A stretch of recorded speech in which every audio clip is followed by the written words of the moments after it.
नमस्कार, बहुत स्वागत है आपका और मैं हूं आपके साथ माधुरी तिवारी। केजरीवाल ने खोला मोर्चा। जी हां, आम आदमी पार्टी के प्रमुख अरविंद केजरीवाल ने बीजेपी के खिलाफ मोर्चा खोल दिया है। केजरीवाल ने कहा कि उनकी पार्टी लोकसभा चुनाव में दिल्ली में जीत हासिल करेगी, भले ही उन्हें गिरफ्तार कर लिया जाए। उन्होंने पार्टी कार्यकर्ताओं से कहा कि वो हर घर जाकर लोगों से पूछें कि उन्हें गिरफ्तार किए जाने की स्थिति में क्या लोग उन्हें जेल से मुख्यमंत्री के रूप में काम करते हुए देखना चाहेंगे या ऐसी स्थिति में इन्हें इस्तीफा दे देना चाहिए। उन्होंने दावा किया कि सत्तारूढ़ भारतीय जनता पार्टी ने लोकसभा चुनाव के लिए आम आदमी पार्टी के अभियान को पटरी से उतारने के लिए उन्हें गिरफ्तार कराने की योजना बनाई है। उन्होंने कहा कि वे विभिन्न क्षेत्रीय दलों के नेताओं को भी निशाना बनाएंगे। दिल्ली के मुख्यमंत्री अरविंद केजरीवाल ने आप कार्यकर्ताओं से कहा कि वो राष्ट्रीय राजधानी में हर घर में जाकर लोगों को बीजेपी की साजिशों के बारे में बताएंगे।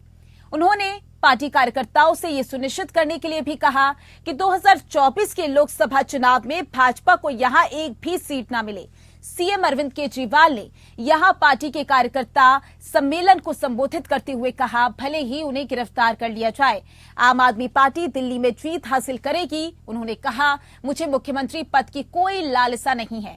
मैं शायद दुनिया का पहला ऐसा मुख्यमंत्री हूं जिसने 49 दिन बाद पद से इस्तीफा दे दिया था, जबकि मुझे ऐसा करने के लिए किसी ने नहीं कहा था। मैंने पार्षदों और विधायकों के साथ बैठकें की जिन्होंने कहा कि यदि मुझे गिरफ्तार किया जाता है तो मुझे मुख्यमंत्री बने रहना चाहिए। मैं आपको एक काम सौंप रहा हूं, आप लोग हर घर में जाएं, लोगों से बात करें, उनसे पूछें कि क्या मुझे जेल से मुख्यमंत्री के रूप में काम करते रहना चाहिए या नहीं। लोगों को बीजेपी की साजिशों के बारे में बताएं, सुनिश्चित करें कि बीजेपी को यहां एक भी सीट ना मिले।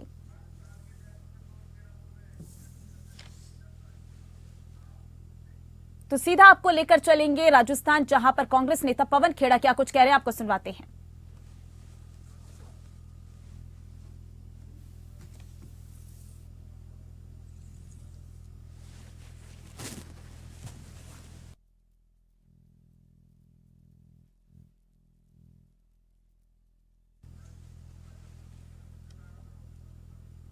तो सीएम अरविंद केजरीवाल ने लोकसभा चुनाव को लेकर मोर्चा खोल दिया है। सीएम अरविंद केजरीवाल का कहना है कि बीजेपी साजिशें रच रही है। सभी मेहमान हमारे साथ जुड़ चुके हैं चर्चा के लिए, आपको सभी से परिचय करवा देते हैं। तो बीजेपी प्रवक्ता प्रदीप सिंह हमारे साथ जुड़ चुके हैं, वहीं संजीव निगम जो कि प्रवक्ता हैं आपके, डॉक्टर कुलदीप मलिक नेता हैं कांग्रेस के, तीनों मेहमान हमारे साथ जुड़ चुके हैं। बता दें आपको कि लोकसभा चुनाव है और ऐसे में जो पार्टियां हैं एक दूसरे पर आरोप लग रही हैं। तो हमारे साथ सभी मेहमान जुड़े हुए हैं। पहले मैं आपके पास आऊंगी संजीव जी। सीएम अरविंद केजरीवाल बात कह रहे हैं कि वो जेल से ही सत्ता चलाएंगे, मुख्यमंत्री बने रहेंगे। क्या उन्हें सत्ता का लालच आ गया है? देखिए, बात सत्ता की नहीं है, बात यहाँ लोगों के भरोसे की है जी।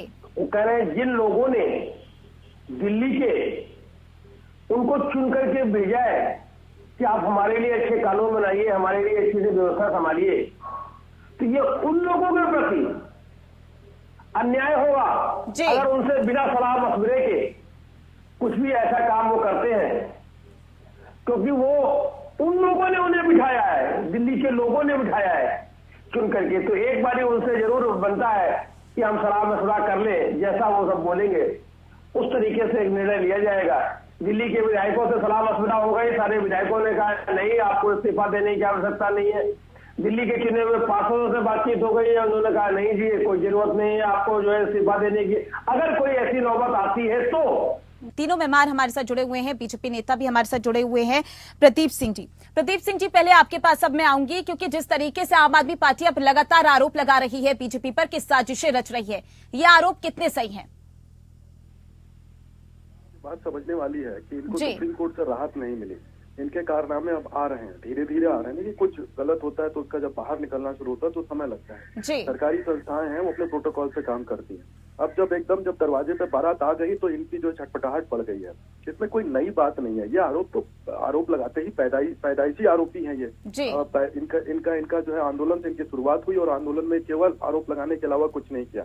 मैं एक बात बार बार कहता हूँ कि चलिए हम राजनीतिक विचारधारा हमारी अलग है, लेकिन शीला दीक्षित जी एक महिला थी, कितने आरोप लगाए लेकिन आज तक वो 350 पन्नों का झोला ये दिखा नहीं पाए, उसकी फोटो भी नहीं दिखा पाए, उसकी सेल्फी भी नहीं दिखा पाए कि इन्होंने एक सेल्फी ली झोले के साथ, कितना कैरेक्टर एसोसिनेशन किया। तो केजरीवाल जी को अगर हम बॉटम लाइन में जाके देखते हैं, जब न्यू ही इनकी झूठ पे खड़ी हुई है, तो इनके इस प्रकार के प्रोपेगेंडे पे कौन ध्यान देता है। आज दिल्ली त्राही कर रही है, और दिल्ली में बहुत से ऐसे पूर्वांचल के लोग रहते हैं जिनके लिए छठ एक बहुत बड़ा आस्था का पर्व रहता है, एक आस्था का संगम रहता है, और जमुना जी को ये साफ कर रहे हैं बीते 9 सालों से, अभी तक ये साफ नहीं कर पाए। झाग ऊपर आता है उसमें, कोई कैसे अपनी पूजा करेगा। तो ये सब जो मुद्दे हैं उनसे ध्यान डाइवर्ट करने के लिए ये बार बार प्रेस कॉन्फ्रेंस और इस तरह की बातें कह करके, ये केवल आत्मरक्षा है, ये कोई अटैक नहीं है। इस लेवल पे देखिए, आप राजनीति में बहुत सारी चीजें आपने देखी होंगी, और जब आने वाला इतिहास लिखा जाएगा तो ये भी लिखा जाएगा कि आत्मरक्षा में भी इन्होंने अटैक किया, गलत आरोप लगाए। तो ये सीधे सीधे से वो है, कोई राजनीतिक दल आरोप लगता है तो उसका जवाब देता है, लेकिन कोई राजनीतिक दल या कोई राजनीतिक पार्टी जो कि सरकार में हो, जब वो फंस जाती है, उसके पास कुछ नहीं रहता है जनता को जवाब देने के लिए, तो उस स्थिति में जो वो काम कर रहे हैं अरविंद केजरीवाल जी, आम आदमी पार्टी के लोग, ये घोर निंदनीय है। आस्था के पर्व को खराब कर दिया, दिल्ली की हवा को खराब कर दिया।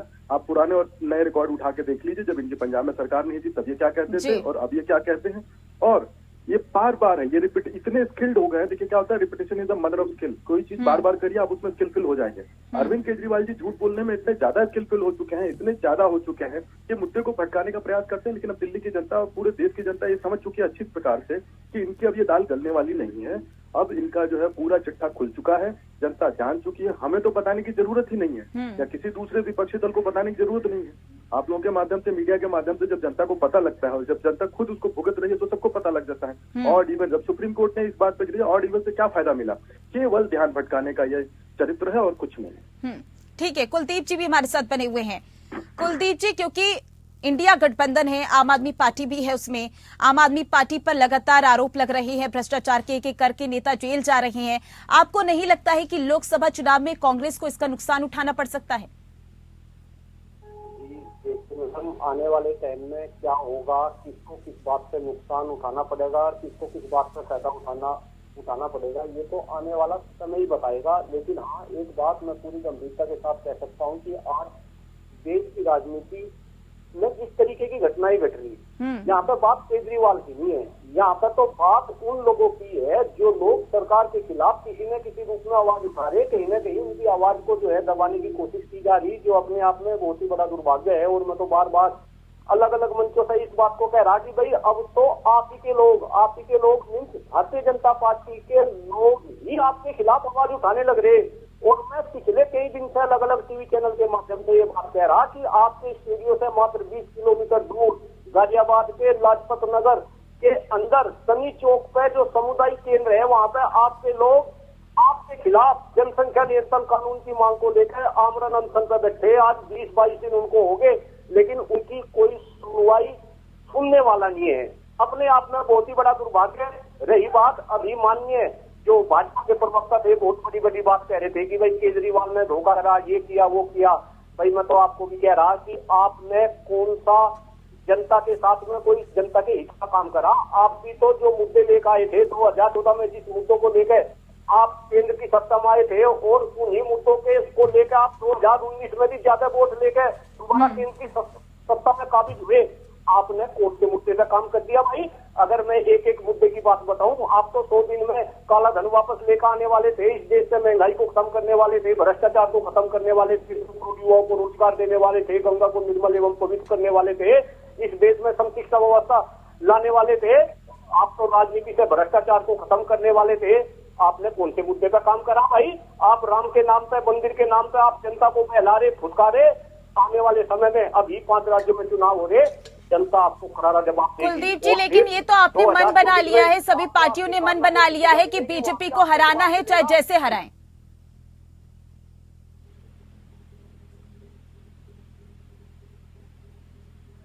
मेरी आवाज आ रही है आपको? जी मैम बताइए। ऐसा लगता है कि कांग्रेस ने मन बना लिया है, या अन्य पार्टियों की बात कर ले कि मन बना लिया है कि बीजेपी को हराना है, चाहे जैसे हराया जाए, भले ही भ्रष्टाचारियों के साथ गठबंधन किया जाए। यहाँ पे जैसे हराए जाने की बात नहीं भाई, आज बीजेपी को हराने की भी यहाँ पे बात नहीं, आज तो देश को बचाने की बात होगी।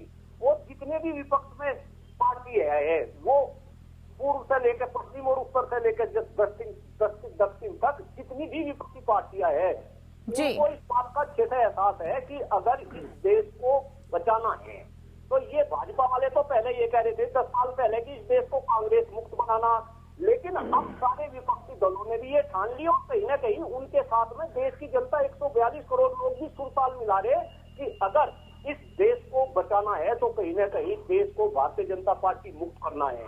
और उसी का नतीजा हमें दिखने लगा, हमें हिमाचल में दिखा, हमें कर्नाटक में दिखा, अभी 5 राज्यों में दिखेगा और आने वाले टाइम में 2024 में जो है केंद्र में दिखेगा। और ये बात कहीं ना कहीं भारतीय जनता पार्टी। ठीक है, संजीव जी हमारे साथ बने हुए हैं। संजीव जी, आपको ऐसा क्यों लगता है कि घर घर जाकर आपके कार्यकर्ता जाएंगे और बीजेपी की साजिशों के बारे में बताएंगे और जनता यकीन कर लेगी और सभी आरोप जो आप पर लगे हैं वो निराधार हो जाएंगे? नहीं, आरोप कुछ है ही नहीं। ये इनका मकसद क्या है कि ये चाहते हैं जैसे हम लोग हैं, यानी कि जैसे ये लोग हैं वैसे ही आम आदमी पार्टी है, ये साबित करना चाहते हैं। लेकिन आम आदमी पार्टी इज इंटायरली डिफरेंट, इनसे बिल्कुल अलग है। आप देख लीजिए व्यापक घोटाला है, कितना चर्चित घोटाला, जिसमें वाकई घोटाला किया गया है मध्य प्रदेश में, कहीं कुछ नहीं कर पाए, कुछ उसका निकाला नहीं। आप हमारे पास जो घोटाला जिस नाम की कोई बात है नहीं, कोई पॉलिसी बनाई सरकार ने, सरकार को ठीक लगी या कैसे भी लगी, सरकार ने उसका संशोधन किया, सरकार ने वापस ले लिया पॉलिसी। आपने भी तो कानून बनाए थे किसानों के लिए, काले कानून। और जब संजीव जी ये तो बोलिए मत कि आरोप नहीं है, आरोप तो लगे हैं ना, 4 नेता ऐसे ही तो जेल में नहीं है। नहीं, आरोप है तो उन आरोपों का मुलायम सिंह जी उत्तर प्रदेश के मुख्यमंत्री हुए, 36 मुकदमे उनके ऊपर चल रहे थे। ये तमाम ये जो गृह मंत्री भारत सरकार में इस समय इनको तड़ीपार किया गया था, गुजरात में घुसने नहीं दिया गया था, तो इसका मतलब ये थोड़ी कुछ हो गया। ठीक है, उन्होंने उस समय मुकाबला किया और हम उसका मुकाबला कर रहे हैं।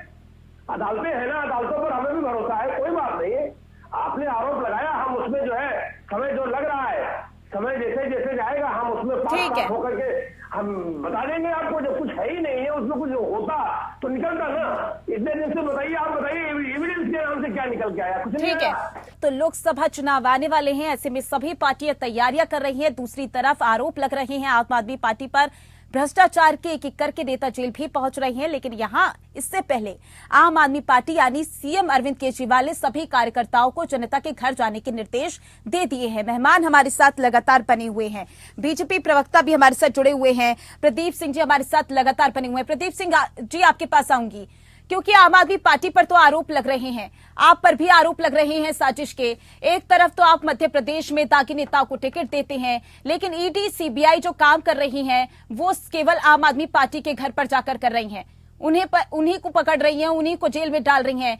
आपके नेताओं, आपके मंत्रियों को क्यों नहीं उन पर जांच की जा रही है? अंजलि जी, ये कांग्रेस के मित्रों से भी पूछ लीजिए ना। आपने कह दिया कि केवल आम आदमी पार्टी पे ईडी और सीबीआई चल रही है, कांग्रेस पे भी चल रही है, तो उन पे नहीं चल रही है। बात रही आपके आरोपों की और उसकी, तो देखिए एक बहुत महत्वपूर्ण बात मैं कहना चाहूंगा का आम आदमी पार्टी के प्रवक्ता बंधु यहाँ बैठे हुए हैं।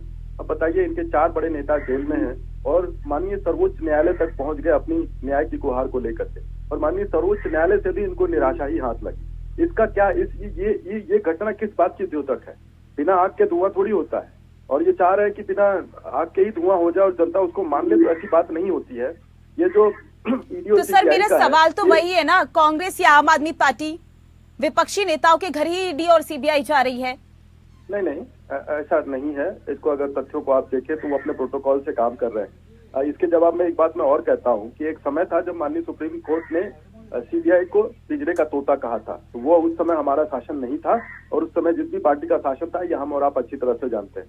तो ये जो संवैधानिक संस्थाएं अपने प्रोटोकॉल से काम करती हैं, इनको अगर लगता है कि इन पे ज्यादा जांच हो रही है तो न्यायालय यहाँ के खुले हुए भारतीय व्यवस्था में, भारतीय संवैधानिक व्यवस्था में न्यायालय भी है, वहाँ जाएं। मुझसे आरोप लगाना, कांग्रेस भ्रम फैलाती है और आम आदमी पार्टी उस भ्रम को आगे एम्पलीफाई करती है, आगे उसको बढ़ाती रहती है। इसके अलावा इनके पास कोई बचा नहीं है, क्योंकि चुनावी समर चल रहा है और चुनाव कुछ जगह हो चुके हैं, कुछ जगह होने वाले हैं, और कांग्रेस की जो मुट्ठी में रेत की तरह से जिस तरह से वो आधार खिसकता जा रहा है, उस कारण से उनका व्याकुल होना ये कोई नई बात नहीं है। और आम आदमी पार्टी के तो कहने ही क्या, हम सभी जो है, अभी तो मैं नहीं हूँ वहाँ पे, लेकिन हम सभी रहने वाले दिल्ली एनसीआर के ही हैं, और क्या स्थिति रहती है हमको ये देखना, और इसको हम अवॉइड नहीं कर सकते। तो आम आदमी पार्टी, जैसा कि मैंने पहले कहा, मुद्दों से भटकाने का प्रयास, केवल मुद्दों से भटकाने का प्रयास है, इसके अलावा कुछ भी नहीं। और ये केवल और केवल बार बार रिपीट कर करके बार बार प्रेस कॉन्फ्रेंस करके इस बात से झुटलाया नहीं जा सकता कि आम आदमी पार्टी ने करोड़ों रुपए का लाभ लिया अपने चुनाव के लिए, अपने लोगों के लिए। अब आप जब उसकी जांच हो रही है, बहुत सारे वीडियोस, बहुत सारी चीजें बाहर, हालांकि मैं मानता हूं कि आजकल डॉक्टर वीडियो भी बहुत सारे आ रहे हैं, लेकिन न्यायालय की अपनी प्रक्रिया उसको हो जाने दीजिए। शांत बैठिए ना। अगर आपने कोई चोरी नहीं की है तो इतना व्याकुल होने की क्या जरूरत है, इतना उस पर ज्यादा उछाल मारने की क्या जरूरत है। शांत बैठे रहिए। आप जब न्याय के साथ हैं, आपके साथ भगवान है, आप बैठे रहिए चुपचाप। सबको न्याय मिलेगा तो जनता अपने आप समझ जाएगी कि आपने कोई गलती नहीं की। लेकिन बिना तर्क के, बिना किसी तथ्य के, बिना किसी उसके आप जो है कहे बिगाहे आरोप लगाते रहेंगे तो जनता भी सब समझती है। आरोप नहीं लग रहे हैं ना सर, आरोप नहीं लग रहे हैं। ठीक है, आम आदमी पार्टी ने भ्रष्टाचार किया, उन पर कार्रवाई चल रही है, लेकिन ये भी तो नहीं छुपा है ना कि मध्य प्रदेश में दागी नेताओं को टिकट दिया गया है। देखिए मंजरी जी, दागी नेता, मेरा नाम माधुरी है सर। आपकी आवाज सुनता, एक बार फिर से। मेरा नाम माधुरी है। सॉरी माधुरी, क्षमा चाहूंगा गलत नाम लेने के, मैं क्षमा प्रार्थी। जी देखिए, अगर कोई व्यक्ति, चाहे वो भारतीय जनता पार्टी का हो चाहे किसी अन्य पार्टी का हो, अगर न्यायालय में वो चल रहा है और वो दोषी स्थापित नहीं हुआ, न्यायालय ने उसको जो है दोषी नहीं करार दिया है, जब तक वो विचाराधीन है, वो अपने अधिकारों का प्रयोग कर सकता है, वो चुनाव लड़ सकता है। जबकि एक इंडी गठबंधन के एक बहुत बड़े घटक दल लालू यादव जी हैं, वो तो सजा याफ्ता हो चुके हैं, मेडिकल ग्राउंड पे बाहर आते हैं, उस पर भी राजनीति कर रहे हैं। उस पर भी लोगों को बोलना सोचना चाहिए ना। दागी नेता अगर हैं तो जनता उनको अपने मतों से जवाब दे देगी। आखिरी जो पैमाना होता है, आखिरी जो लोकतंत्र का पैमाना होता है, वो होता है मत, और जनता जिसको अपने मत से जवाब देती है वो सबसे बड़ा रिजल्ट उसको माना जाना चाहिए। मैं तो यही मानता हूँ। और हमारी पार्टी जनता को करके अपनी बात को आगे बढ़ा। मैडम, सबसे पहले तो मैं आपको धन्यवाद दे रहा कि जिस तरीके के क्वेश्चन आप पूछ रहे हो, और खास तौर से आज किसी पत्रकार ने हिम्मत दी कि सत्ताधारी जो पार्टी है उससे इस तरीके को क्वेश्चन कीजिए, तो आपको बहुत बहुत धन्यवाद। दूसरी बात, आपने 2 बार क्वेश्चन ये कर लिया मेरे जो भाजपा के बंधु है प्रदीप जी से कि भाई मध्य प्रदेश में जो है दागी नेताओं को जो है आप टिकट दे रहे। मैं आपको बताऊं, ये तो कह रहे कि भाई आम आदमी पार्टी मुद्दों से भटकाने की राजनीति कर रही। अगर मुद्दों से सबसे ज्यादा इस देश में किसी ने किसी को भटकाया है तो देश की जनता को आपने भटकाया है। आपका मुद्दा ये भी था कि जब भारतीय जनता पार्टी की सरकार बनेगी तो राजनीति से वे अपराधीकरण को खत्म करेंगे। और मैं याद दिलाऊं, जब पहली बार आदरणीय प्रधानमंत्री मोदी जी देश के प्रधानमंत्री बने तो उन्होंने कहा था कि राजनीति में अब अपराधी नहीं आएंगे, और जिनके ऊपर ये मुकदमे चल रहे फास्ट ट्रैक कोर्ट के जरिए 6 महीने के अंदर अंदर इन मुकदमों की सुनवाई होगी, और जिसको सजा होनी होगी उसको सजा होगी, और वो राजनीति से बाहर जाएंगे। लेकिन आज एडीआर की रिपोर्ट बता रही, मैडम पढ़ा लिखा आदमी हूँ, तथ्यों पर बात करता हूँ, एडीआर की रिपोर्ट ये बता रही कि देश के अंदर जितने भी सांसद है, लगभग 750 सांसद है, उनमें से 40% सांसद आज आपराधिक छवि के है अभी भी संसद के अंदर, और उनपे भी कोई छोटे मोटे अपराध नहीं, हत्या के, लूट के, अपहरण के जो है वे अपराधी है। इसके अलावा आप पूरे देश के अंदर अगर विधायकों की बात करो, करीब 4,500 विधायक देश के अंदर है, उनमें से 42% विधायक आज आपराधिक छवि के हैं। क्यों भाई? अब ये बताएंगे कि क्या आम आदमी पार्टी लोगों को मुद्दों से भटका रही है, भारतीय जनता पार्टी लोगों को मुद्दे से भटका रही? अरे आपको जिन मुद्दों को लेकर सत्ता में आए थे, आपको एक भी जो है उस मुद्दों को पूरा नहीं कर सके। श्रीमान जी रहने दीजिएगा, आप शुद्ध हवा की बात कर रहे, आपने कौन सा जो है पर्यावरण को शुद्ध कर दिया? विनाश के नाम पे आपने सारे देश का बेड़ा गर्क कर दिया, और इसका जो अंजाम है आने वाले समय। अरे कुलदीप जी, आप नए कांग्रेस में आए हैं, अभी आप नए कांग्रेस में आए हैं, मैं समझ सकता हूं आपकी व्यथा को। अभी देखिए, जनसंख्या नियंत्रण को लेकर आपने काफी अच्छा काम किया, उसकी मैं सराहना करता हूं, लेकिन थोड़ा सा समझना चाहिए। अभी आप कांग्रेस के नए कार्यकर्ता हैं, थोड़ा देखिए कांग्रेस पार्टी पे जब आप देखेंगे कर्नाटक में क्या हुआ, राजस्थान में क्या हुआ, छत्तीसगढ़ में क्या हुआ, तो निश्चित तौर पे आपके प्रश्नों को पुनः प्रश्न करना पड़ेगा। ये इस चैनल के माध्यम से आपके किए गए कार्यों की मैं सराहना करता हूँ। व्यक्तिगत तौर पर मैंने आपको डायरेक्ट तो मैं नहीं जानता, लेकिन मैं आपके कामों को सुना पड़ा है। आपने जनसंख्या को लेकर के जितनी जागरूकता फैलाई, बहुत अच्छी बात है, लेकिन सर आप इन बातों को भी नहीं झुटला सकते कि जो कांग्रेस पार्टी का इतिहास रहा है उसको, उसी को देखते हुए अब आपने 44% सांसदों और विधायकों की बात की, तो क्या उसमें कांग्रेस के नहीं सांसद विधायक है? चलिए मैं मानता हूं आपकी बात को, आप तथ्यों के साथ आए हैं कि देश की संसदन में और विभिन्न विधानसभाओं में इस प्रकार के विधायक सांसद हैं, लेकिन इस बात से भी नहीं झुटलाया जा सकता कि जब वो उसको फैसला आ जाता है और वो विचाराधीन हो जाते हैं तो उनको सजा याफ्ता कहा जाता है। लालू यादव उसी क्रम में है। न्याय व्यवस्था है। न्याय व्यवस्था हमारे देश की ढीली है। 55 वर्षों के शासनकाल में कांग्रेस ने क्या ठीक है प्रदीप जी, समय की कमी है, मैं आखिरी कमेंट संजीव जी से ले लेती हूँ। संजीव जी, क्योंकि लोकसभा चुनाव है, ऐसे में आम आदमी पार्टी पर लगातार आरोप लग रहे हैं भ्रष्टाचार के। 4 नेता जेल में है। सीएम अरविंद केजरीवाल खुद ये कह रहे हैं कि वो कभी भी जेल जा सकते हैं। ऐसे में लोकसभा चुनाव में तमाम चुनौतियों को कैसे पार करेंगे? देखिए माधुरी जी, मैं आपको बता दूं, जब से पार्टी बनी हुई है, मैं शुरुआती दौर से पार्टी में हूं, मैं कोई नया नहीं हूं, तो मेरे पास भी बताने के लिए बहुत कुछ है, पूरा अनुभव है। हम निरंतर आज तक कोई न कोई आरोप प्रत्यारोप बराबर झेल रहे हैं, और इन सबको झेलते हुए भी आम आदमी पार्टी तेजी से उभरती हुई पार्टी है जी। अब आप ये समझ लीजिए कि तीसरे नंबर की पार्टी है हिंदुस्तान में, भारतवर्ष में, कि ये ऐसे नहीं बन गई। मेहनत किया है, काम किया है, लोगों का विश्वास जीता है, लोगों का भरोसा जीता है, तब हमने आकर के 10 वर्षों में आकर के आज राष्ट्रीय पार्टी का दर्जा हासिल हुआ है। और हम इससे घबराने वाले नहीं है। हम क्योंकि हम काम कर रहे हैं, देश के लिए कर रहे हैं, देश के बच्चों के लिए कर रहे हैं, आगे बढ़ाने के लिए कर रहे हैं, तो हमें सफलता मिलेगी। ये बाधाएं हैं, ये लगाएंगे, ये अवरोध उत्पन्न करेंगे, और इन्होंने पहले भी किया है। आप देखिए, जब लोग कहते हैं साहब 28 दिनों में ये 28 विधायक आए हैं पहली बार, ये क्या आएंगे, ये क्या सरकार चलाएंगे, 49 दिन सरकार चलाई, और स्वेच्छा से इस्तीफा दे दिया अरविंद केजरीवाल जी ने। और आप देख रहे हैं, आप खुद गवाह है, पिछले 10 सालों से निरंतर आप देख रहे हैं, 2013 में पहली बार सरकार बनी थी। तो ऐसी कोई बात नहीं, हम इन सारे अवरोधों का मुकाबला करेंगे, और भारत के लिए, भारत के लोगों के लिए एक अच्छा विकल्प तैयार हो रहा है, और लोगों के जन कल्याण के लिए आगे हम मेहनत करते रहेंगे। ठीक है, देखना होगा आने वाले समय में, पता ही चल जाएगा। जिस तरीके से सीएम अरविंद केजरीवाल ने लोकसभा चुनाव के लिए मोर्चा खोल दिया है, घरों में जाने के लिए कार्यकर्ताओं को कह दिया है, देखना होगा इसका फायदा आम आदमी पार्टी को मिलेगा या नहीं मिलेगा। आप तीनों मेहमानों का हमारे साथ जुड़ने के लिए बहुत बहुत शुक्रिया, और इस खास कार्यक्रम में बस इतना ही। नमस्कार।